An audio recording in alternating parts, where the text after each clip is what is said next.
Well, guys, good afternoon. We get into our next module here, that is conflict and negotiation. The relationship between both of them, you can see wherever there are conflicts, issues in an organization, obviously an individual or an organization gets into resolving it using different negotiation methods. So is the title conflict and negotiation. Now, let us speak about the example of trade unions which were very strong when it comes to Unilever. Now, Unilever as a company had a conflict with the workers in Dhumduma, Assam state.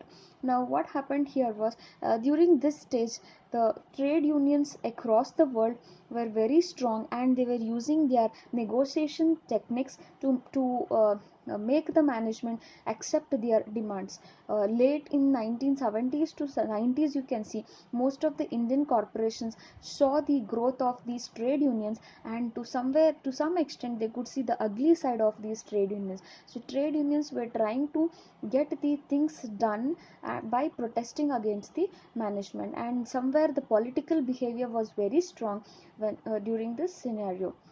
However, with the growth of this globalization, a reverse trend was noted. Several companies were trying to neutralize the trade unions, and they made ensure that these trade unions are limited to some extent. Now, this also created a distress among the employees at Unilever. Now, on 2010, I think in the month of March, now despite being told to the trade unions that whatever the fight that they were doing, that was illegal, and representative from 13 unions at 10 Unilever Indian factories, they traveled across the country. They all met in Assam, and most of the members, they were traveling for 84 hours and more than 4,000 plus kilometers. That too, they were traveling by train. And why they were traveling? Because they wanted to protest against the company. Now, why were they protesting? It seems that the company was reluctant to pay special allowances which was agreed in collective agreement, and it was due. Somewhere they had not paid. Unilever had not paid. Now, when this question was asked why Unilever was not paid, Unilever said they were into certain financial crunch, and that's how they were not able to pay. But somehow the trade unions of Unilever never listened to them. They got into lockout, and they were on strike. Now, listening to all these things, what Unilever decided was they themselves locked out, saying that 700 trade union employees were protesting against the company were asked to leave the organization. During the same time, what Unilever did was they formed a new trade union within the organization. Now, this trade union was also registered under the Assam State Labor Commissioner. When they got to know that the Unilever was doing the lockout, and they also knew that the new trade union was formed, one of the functionary of the old trade union, he committed a suicide on the day the new union was formed. Now, the suicide of a member irritated the trade unions to a greater extent. Now, what they decided was they will not shut down with this decision, and they wanted to protest against the management. During that scenario, what management at Unilever decided was they had a marathon meetings, and they said the lockout is called off. Number any member of this trade union or the employees who are out can enter into the organization with one condition. Now, if you are coming back to Unilever as the employee, you will have to quit from the earlier trade union membership whatever you had. Now, membership fees was deducted. Somehow trade unions were not at all happy with this, and they put a case against formation of new trade union, though there was earlier trade union in the organization.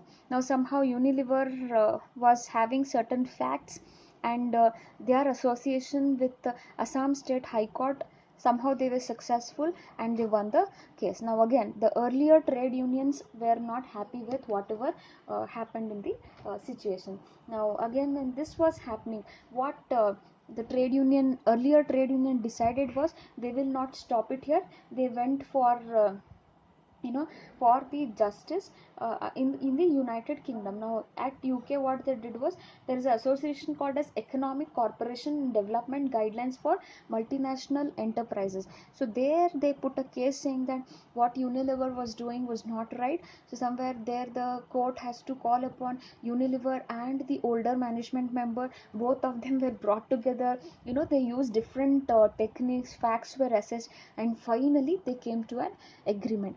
Now again, the agreement was in favor of trade unions and the Unilever. Now this is how conflicts arise in the organization. A simple issue. What was the issue? The dues, the pay. They were supposed to pay the employees. That was under the due. It was a bonus kind of thing. The question was why they didn't pay. Unilever had an answer, but somehow trade unions got into all this conflict. Lockouts happened, new trade unions formed, putting the case, and you know, ultimately they lost 5 beautiful years in getting into conflict. Now this is how conflict arises in an organization. Now let's get into the concept here. You can see the slide. The word conflict is defined there: a process that begins when one party perceives that another party has negatively affected or is about to negatively affect, or something that the first party cares about. You can see both of them are into negative, both of them are into conflict, isn't it? Now this party perceives that the other party is negatively affected, or he feels that this man is going to affect him in one or the other way. So somewhere they get into conflict. Now whenever we speak about conflict, there is a way, you know, how these conflicts arise and how it is addressed in an organization. Now that is again the conflict process. If you see the process there, you have 5 stages. The first stage starts with potential opposition or incompatibility. So whenever conflict arises, there should be some reasons, isn't it? Now these reasons could be the 3 reasons that they have sorted here. The first one you can see, communication, second one structure, and the third one is the personal variable. Now when it comes to communication, imagine that I and my boss, we are working really good, and I'm really performing. My guide is, or my immediate boss is guiding me very well. Fortunately or unfortunately, my boss gets promoted and he moves to a different place. Now in his place, some new person comes there. Now when this new person comes there, what happens to me is, I somewhere feel frustrated. I somewhere feel the job is frustrating. The job, well, let us begin with the conflict process. So whenever conflict arises, it all happens in the first stage, that is potential opposition or incompatibility that is caused between the individuals. The first incompatibility reasons could be communication. Communication in the sense, it could be between the boss and the employee. Somewhere the communication gap will obviously lead to the conflicts in an organization. Somewhere I feel that my boss was pretty good, and I was able to work with him, and was able to achieve the key result areas or the targets that were set. Unfortunately, my boss gets transferred and he moves to a different place. Now in his place, a new boss arises. This new boss, somewhere I feel that I am not able to work under him. He is not appreciating my work. The way I work and the way he works is totally different. I somewhere feel that he asked me to do something, and ultimately, after the task is done, he says this is not the right way to do, isn't it? Now there is the communication gap between me and my boss. Now this communication gap will lead to conflict. The second way is called as structure. The organization structures in the organization will also lead to the conflicts. Imagine that where there are two good friends who are working in two different departments. One is into sales, one is into credit department. Both friends same in the same street, and both of them have kids where the both kids go to the similar school. Now what a sales girl in one department is supposed to do is try to sell the refrigerators, or it could be the air conditioners, what we call. And whenever she closes the deal, she always closes them with the help of the credits. Most of the customers are credit based customers, and somewhere the other lady who is into credit department, her target is to reduce these credit customers. Now this will lead to conflict, though they are good friends, but yes, the structure or the work process in an organization will lead to the conflict. The third one you see there, it's called as personal variables. Sometimes you see somewhere, you somewhere see somebody and feel that I somehow dislike him. He somewhere annoys me. I don't like his voice. I get irritated with his voice. Yeah, whenever I see him, I feel that I've seen him somewhere. His behavior is so irritating, isn't it? Now this will also lead to the conflicts. So somewhere antecedents like communication, the structure, the personal variables will lead to the conflict. Now these conflict could be either perceived conflict or the felt conflict. Perceived conflict doesn't mean that it is personalized. In the sense, it is what I perceived, perception. And the next one is felt. You have actually felt the conflict. Now whenever conflict arises, then obviously we speak about the intentions. Intentions is nothing but intervene between the personal perceptions and emotions that are involved in the behaviors. So whenever we speak about intentions, we have to understand why is that conflict arised. Using that intention, we will be able to sort it out. How can we sort them out? The first one you see, competing. Competing is all about when one person seeks to satisfy his or her own intentions or interests, regardless of what the other person is speaking or what the other conflict is. Now that is again the competing. Competing most of the time it's like, win-win. We try to compete with each other. The second way to resolve any conflict in an organization is the collaborating. Collaborating is when parties in conflict can when parties in conflict each desire to satisfy the concern of both the parties. Okay, now that is again is called as collaborating. That obviously led to decreased group's performance, but some conflicts which will help the organizations to come out with ideas or brainstorming, and ultimately once the conflict is done and it is resolved, it will obviously lead to, if it is a win-win, then it is good for the organization. Now this is all about conflict process that happens in the organization. There are different types of conflicts, you can say. The first one, it's called as functional conflict. Conflicts that supports the goals of the group or which improvises the performance in an organization. Now such type of conflict is called as functional conflict. Functional conflict is again constructive in nature, because whenever there is functions in conflict in the functions, it would obviously improve the quality of decisions that we make. Or these conflicts arise because we want to stimulate that creativity, innovation, and we want to encourage curiosity, or we want to encourage certain interest level among the group members, and that's how we usually have this functional conflicts. That is actually important. Now one best example wherein the company was not having this functional conflict at all, was always trying to, was not having functional conflict at all. Everything was goody goody. Now somebody, for example, is your General Motors. General Motors always picks up a person or always appraises a person who says yes, yes for your decision. Any small thing you did, you should always appreciate, then only you'll be hired or promoted in General Motors. Now this was the biggest issue, which we call it as they never had this functional conflict. Whenever a small concept is given, or what you can say presentation is given, or whenever one small idea or issue is given, we have to fight against it, criticizes. Criticism is important again. Now when we start criticizing, when we start finding out this is good, that is not good, obviously that will lead to the better ideas generation in the organization. So somewhere they say functional conflicts are very important in an organization. The next type of conflict you can see here, it's called as dysfunctional conflict. Nothing but conflict that hinders the group performances in an organization. Now dysfunctional conflicts in the sense, now think that the family members are running the organization. Now because the family members have issues among themselves, that will obviously lead to what? Division of assets, business decisions will be affected, the strategies will be affected, isn't it? The best example is our own Mukesh Ambani and Anil Ambani, which led to the breakup of the entire Reliance empire, isn't it, after their father's death. Now that is again the dysfunctional conflict. Now, one more example here is Modi Business Empire, which had a falling out. Why? Because the Gujarmal Modi and his stepbrother Kedarnath Modi did not agree with the division of their business. Then ultimately, what happened? It had to fall down. So, dysfunctional conflicts, that any conflict that hinders the organizational performance is considered as dysfunctional conflict. The next one you see, task conflict. Conflict that conflicts over the content or the goals of the work is called as task. Task is what? The job that we do. If we have the problem there itself, then it is considered as the task conflict.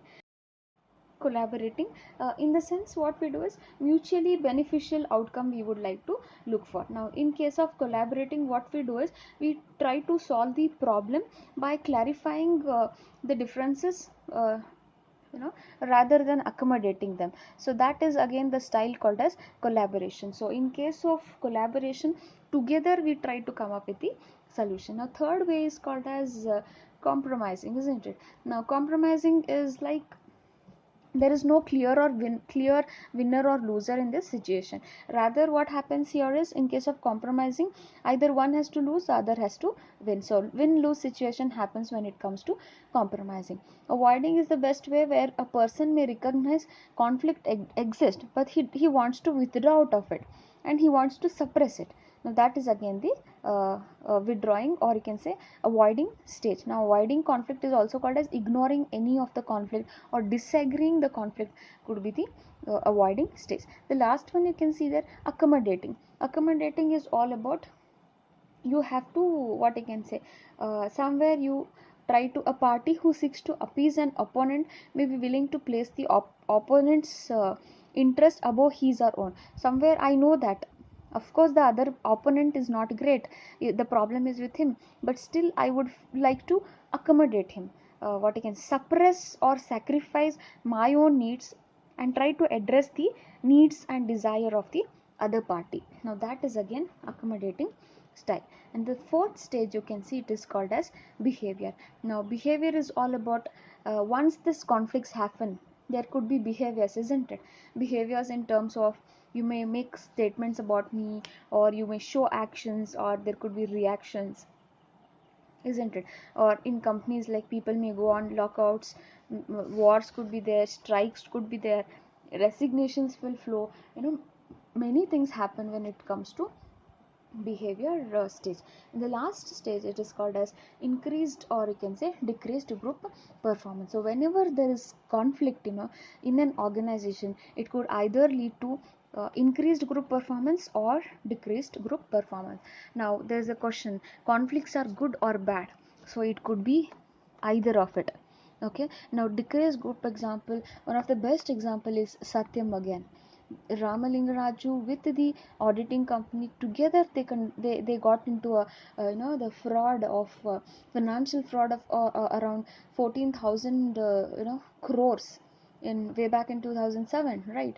Now this, that type of conflict, the functional conflict. The next important conflict here, you can see their process conflict, the conflict that arises because the way we work. Somewhere people like autocratic kind of leadership, the other party may like democratic, isn't it? Now there could be certain conflict. Or maybe some people are used to all the traditional processes, but some people are, technology oriented. You would like to have robots, you would like to have artificial intelligence. So the process conflict. Now this type of conflict is considered as the process conflict. So whenever we have conflicts, then obviously we get into resolution. Conflict resolution could be handled in all this way. The first one you see, it's called as competing, which we already discussed there. It's a win-win situation. It's like one will sorry, it's not a win-win, it's like you compete, whoever wins will get the will win the situation. Collaborating is all about, we try to collaborate each other, in the sense we say yours half and mine half, in the sense it's a win-win situation. Accommodating is, I know this person has some loophole, still I would like to accommodate him because his interest is important to me rather than my own interest or me winning. So that is again the accommodating style. Compromising is like, both of them compromise. A also has negatives, B also has negatives, so both the negatives are compromised. Ultimately, avoiding is we try to avoid the conflict, in the sense we try to ignore the conflict. The best way of resolving a conflict in an organization is, if you are what I can say, a very perfectionist, we usually get into competing. No, if you feel that we can, sit, discuss, and then resolve, we can get into collaborating methods. And conflicts which are very minimal, conflicts which keep on arising for no reason, such conflicts should be avoided. So, if you want to get out of these conflicts, or usually in an organization, we usually use a technique called as uh, negotiation in order to resolve the conflicts. The image you can see that the two men out there have a huge conflict, but because they are a part of organization or they're part of any business, we usually get into negotiation. So, negotiation is called as a dialogue between two or more people, or it could be parties, because they want to come out with the beneficial outcome based on whatever issues they have. And this is usually done in order to get the solution. There are many ways where we get into negotiation methods, so those ways are considered as bargaining strategy. The first bargaining strategy, if you look at it, is called as distributive bargaining. Distributive bargaining is negotiation that seeks to divide up a fixed amount of resources. Now, when we are dividing a fixed amount of resources, there are certain percentages you can see there, 80% versus the 20%. In the sense, it's again a win-lose situation. The one who wins will get, the one who has 80% of course wins, and the other person which usually gets the 20%. So this type of distributive bargaining is called as a win-lose situation. Now, the goal of this particular negotiation strategy is to get as much as of the pie as possible. So obviously it is a win-lose situation, what we call. Now, the people who are on the other side, who have taken the 80% of the pie, are always, in a position of saying the other person that this is what I can give, I cannot give more than this. Okay, I can't go beyond this point in helping you, isn't it? Now, this is again distributive bargaining. Now, people who get into distributive bargaining, usually the duration of relationship is considered as the short term. Exactly opposite to it is your integrative bargaining. Here, the negotiation that seeks more one or more settlements that can create a win-win situation. So what we do here is, the goal of this integrative bargaining is, we try to expand the pie as much as possible, so that both the parties are happy. So it is again a win-win situation. Both the interests are taken, information is shared, lot of brainstorming is done, discussions are done, interactions are done, and ultimately the solutions are taken. So we call it as a short-term relationship. And whichever team gets into it, you can see the image there, both of them are found to be pretty happy. The next one you see there is third party negotiations. Whenever we say third party, we involve the third person in order to avoid any hurdles or any issues that are there in an organization. So whenever a third party comes in, we usually say he tries to bring in a lot of transparency in the organization. The first one you can see there,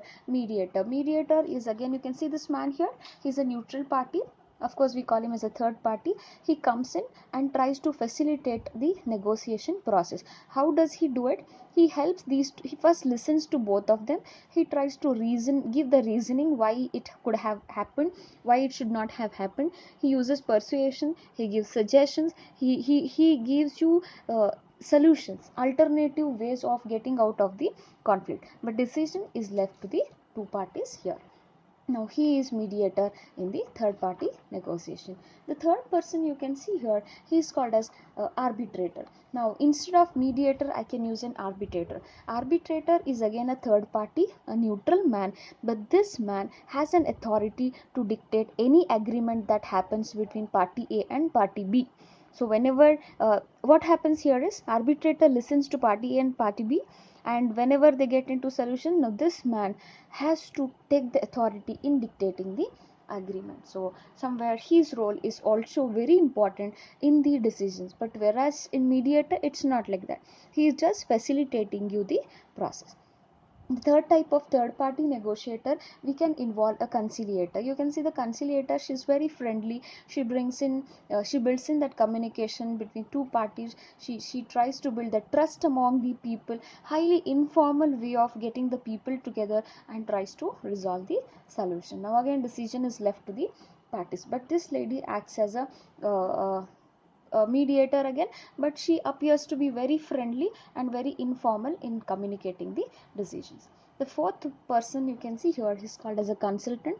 Consultant is again an impartial third party person. Of course, he is very much skilled in conflict management activities, and he has a huge experience. Now this person, what he does is he tries to collect data from party A and party B. He also tries to diagnose the problem, collects more of facts, and then comes up with different analytical solutions, and he has all the ways to solve the problems. He has solutions. Now for every solution he has a way, he has a training program decided. So consultant is a very effective person who diagnoses the problem with the data, analyzes it, and tries to give the solution. Now he is consultant to all of you.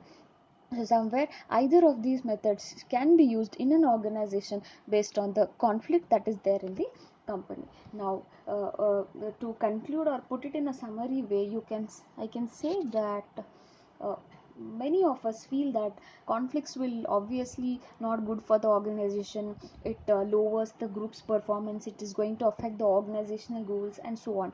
Now if you see example of Unilever, the trade union lockout thing, obviously we feel that, isn't it? But there are conflicts which are beneficial to the organization, and somewhere organizations make people to get into conflicts so that idea generations are done, a lot of innovation, creativity which is in the organization. So somewhere conflicts are there, so you can use different methods like competitive way, collaborative way, compromising way, avoiding way, accommodating, or any of those is suitable based on the conflict that is there in the organization. So somewhere conflicts could be resolved at any point of time in the organization. But and when it comes to negotiation, negotiation is always an ongoing activity, either it is in the groups or in organization, anywhere you can say. And the best way usually you can pick up is integrative bargaining, because integrative bargaining is ultimately a win-win situation. But yes, organizations also use distributive bargaining, which can resolve disputes, but it takes a negative stand because one party wins, the other party fails. So whenever you are engaged in negotiation, you should make sure that you set the aggressive goals for the organization. So whenever we get into negotiation, ultimately you can use the different creative ways and come up with the solutions which are good for both the parties. So you can either use a consultant and conciliator or arbitrator or a mediator in order to sort out the problems in the organization. That doesn't mean that sacrificing your own self-interest. It also means that you will have to consider the conflicts, also consider your personal interest. Accordingly, the conflicts have to be resolved in the organization. This is all about conflicts and negotiations as the model. Thank you for hearing me out.